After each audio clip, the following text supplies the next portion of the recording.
Halo, apa kabar kalian semua? Di video kali ini kita mau kasih beberapa alasan kenapa saya pilih Infinix Note 30 ini sebagai ponsel daily driver ya. Ini bisa dibilang sebagai ponsel daily driver yang udah kita pakai kurang lebihnya ya kisaran 3 bulanan lah, hampir 3 bulan dari pertama kali launching Infinix Note 30. Jadi kita beli ponsel Infinix Note 30 ini dari pertama kali launching, ikutan war tengah malam, nggak dapet, banyak juga yang nggak dapet maksudnya. Kalau saya sendiri sih nggak dapetnya itu yang varian dapat gift box gitu loh, kita nggak dapet yang itu, kita dapetnya yang biasa. Dan pertama kali launching itu harga promonya di Rp2.350.000 dari harga normal di 3,5 jutaan rupiah. Dan sekarang ini ponsel dari Infinix Note 30 ini udah makin worth it banget karena buat harganya yang tadinya di 2,3 jutaan sekarang bisa dibeli dengan harga 2 juta aja. Dan seperti biasa ya, buat link pembeliannya udah kita siapin, linknya di deskripsi pada video ini. Dan apa aja alasannya kenapa kita pilih ponsel Infinix Note 30 ini buat kita pertahanin sebagai ponsel daily driver. Yang pertama dikarenakan buat build quality yang dimiliki oleh Infinix Note 30. Karena kalau dilihat dari segi harga, ponsel 2 jutaan aja udah punya backdoor berbahan kaca dengan backdoor yang tentunya solid banget kayak gini. Selain itu, kalau ponsel pakai backdoor kaca tentunya nggak bakalan ada tuh yang namanya korosi atau backdoor berjamur, bintik-bintik panuan kayak gitu. Nggak bakalan ada, paling ya yang ada kayak berjamur tuh nanti bakalan ada di bagian ini, bagian body atau bagian frame ponsel tuh kemungkinan besarnya masih bisa aja. Tapi di bagian backdoor kayaknya nggak bakalan karena ini pakai backdoornya udah pakai bahan kaca. Ya hati-hati aja sih, kalau jatuh tentunya mudah pecah karena backdoornya kan pakai kaca ya, nggak kayak plastik. Selanjutnya alasan yang kedua tentunya dari segi performa. Kenapa kita bilangnya dari segi performa? Ya dikarenakan buat harga 2 jutaan aja ponsel dari Infinix Note 30 ini udah punya performa yang powerful, dibekali dengan chipset dari MediaTek Helio G99. Karena dengan harga segini dari brand manapun kayaknya belum ada di 2 juta rupiah kecuali dari Transsion ya. Ya ada sih dari brand sebelah, dari kompetitornya sendiri yaitu Poco M5, tapi kan kurang powerful meskipun sama-sama pakai MediaTek Helio G99. Tapi Poco M5 cuman dibekali dengan RAM sebesar 4GB aja. Dan kita juga udah sempat ngebandingin, udah sempat ngomparasiin buat speed test dan juga performa buka tutup aplikasi. Ternyata Helio G99 itu dengan RAM 4GB masih bisa dikalahkan dengan Helio G88 tapi pakai RAM 8GB. Karena ketika udah kalah kita komparasiin dengan Infinix Note 30, selanjutnya kita komparasiin juga dengan adiknya dari Infinix Note 30 yaitu Infinix Hot 30 versi basic. Ya, itu masih powerful di Infinix Hot 30 meskipun kita komparasiin dengan Poco M5. Apalagi ponsel ini punya virtual RAM hingga 8GB, kemudian memori penyimpanan atau memori internalnya itu gede banget nyampe 256GB. Dan yang saya suka lagi, memori internal gede tetap bisa kita tambahin lagi dengan slot kartu memori eksternal. Bahkan dengan harga 2 juta aja ponsel ini bisa mendapatkan skor di 441 ribuan poin. Tentunya ini skor yang udah tergolong tinggi banget kalau lagi-lagi dilihat dari harga yang sekarang ini cuman di 2 juta rupiah. Belum ada nih kompetitor atau selain Transsion. Karena kalau dari Transsion sendiri ada itu ya saudaranya City Techno Pova 5, itu performa chipset dan juga memorinya sama persis kayak Infinix Note 30 ini.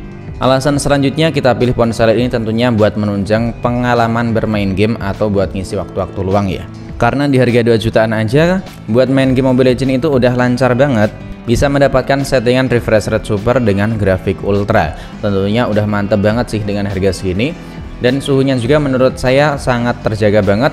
Ya kalau kita mainnya di siang hari kayak gini di ruangan yang nggak ber-AC kayak saya ya, suhu backdoornya itu bisa mencapai 44 derajat dan suhu layar di 43 derajat. Tapi kalau kita mainnya di malam hari, kondisi cuaca juga kan tentunya lebih adem kalau malam hari tuh, lebih sejuk. Nah ini ponsel suhunya sedikit lebih rendah ya, paling 22 buat backdoornya atau paling tingginya ya 33 lah buat bagian backdoornya. Tapi kalau kalian pengen lebih powerful lagi, FPS nya bisa lebih stabil, nah kemarin udah kita coba nih pakai cooler eksternal kayak gini. Ini bisa menurunkan suhu hingga 5-6 derajat Celcius di bagian backdoor ataupun di bagian layarnya. Ini mantap banget sih, cuma 200 ribuan aja. Dan link pembeliannya juga lagi-lagi udah kita sematkan di bagian deskripsi pada video ini. Alasan selanjutnya kenapa kita pilih si Infinix Note 30 sebagai ponsel daily driver, kalau kita lagi bosen kerja, bosen ngegame, buat tiktokan, buat scroll-scroll reel IG ataupun buat nonton YouTube Short, ini ponsel udah nyaman banget. Tentunya dikarenakan buat layarnya yang lebar, dan ini sebagian besar sih masuk dalam kelebihan dan juga kekurangan atau bisa dibilang opsional ya. Kalau saya sendiri pertama pakai masih kaget pakai layar seluas ini. Jangkauannya itu cukup susah sih emang, tapi lama-kelamaan ya udah cukup terbiasa lah. Selain itu yang saya suka kalau lagi pakai nonton video kayak gini ya, selain kualitas layar IPS-nya yang udah adem banget di mata, ponsel ini juga tentunya buat volumenya itu udah mantap banget karena pakai dual speaker stereo. Ya meskipun embel-embel udah ditune pakai JBL ini bisa dibilang nggak terlalu kerasa banget perbedaannya dibanding speaker-speaker dari ponsel lain ya. Tapi paling nggak buat kita yang udah terbiasa pakai ponsel dengan mono speaker, pakai dual speaker stereo itu lebih kerasa nyata buat audio yang dihasilkan. Apalagi buat layarnya itu udah pakai refresh rate tinggi hingga 120 Hz, dan yang saya suka lagi dari Transsion tuh ada banyak sekali opsinya ya, misalnya punya refresh rate otomatis, kemudian masih disediakan buat refresh rate 60 Hz. Nah itu yang saya suka dari ponsel Infinix Note 30. Alasan selanjutnya tentunya di bagian sini ya, di bagian kapasitas baterainya yang menurut saya emang standar banget buat sekarang ini, karena kapasitas 5000 mAh itu bisa dibilang rata-rata ponsel sekarang dari 1 jutaan sampai ponsel 5 jutaan kebanyakan pada pakai baterai 5000 mAh. Selain baterainya awet, ponsel ini juga punya adapter charger yang tergolong ngebut banget di kelasnya, karena cuma 2 juta aja kita bisa mendapatkan adapter charger hingga 45 watt. Gimana gak ngebut? Pemakaian lama adapter charger juga udah wus-wus ya, udah satset gitu ngecasnya, cepet banget. Ditambah lagi di ponsel Infinix Note 30 atau ponsel 2 juta, ponsel ini kalau kita masuk di bagian mode game, nah ini bisa kita aktifin buat pengisian daya bypassnya. Gimana gak menarik? Lagi main game meskipun baterainya gede, tapi kalau kita lagi main tiba-tiba baterainya habis di 20% atau di 10% ya, tinggal kita aktifin aja dan di sini bisa kita setting sesuai dengan kebutuhan kita. Karena buat suhunya itu nggak kerasa panas dibanding ponsel-ponsel lain, meskipun kita colok dan kita pakai main game. Ini ponsel lebih kerasa jauh lebih adem dibanding ponsel-ponsel lainnya. Selain itu yang saya suka lagi dari ponsel Infinix Note 30 dengan harga 2 juta aja, ponsel ini punya kamera depan dan juga kamera belakang yang tentunya bisa banget buat kita andelin. Dengan kualitas gambar yang bagus dan juga cukup tajam. Ya meskipun bukan yang terbaik di kelasnya, karena di bagian kameranya ini belum ada kamera ultra wide.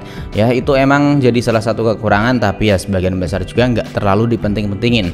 Lagi-lagi balik ke penggunaan atau kebutuhan kalian masing-masing. Tapi yang paling saya suka nih ya, yang belum bisa kita dapatin di ponsel-ponsel lain kecuali Transsion nih. Nah di harga segini kita udah bisa mendapatkan stabilisasi di kamera selfie maupun kamera belakangnya. Nah itu poin yang sangat-sangat mantap banget di ponsel Infinix Note 30 ini.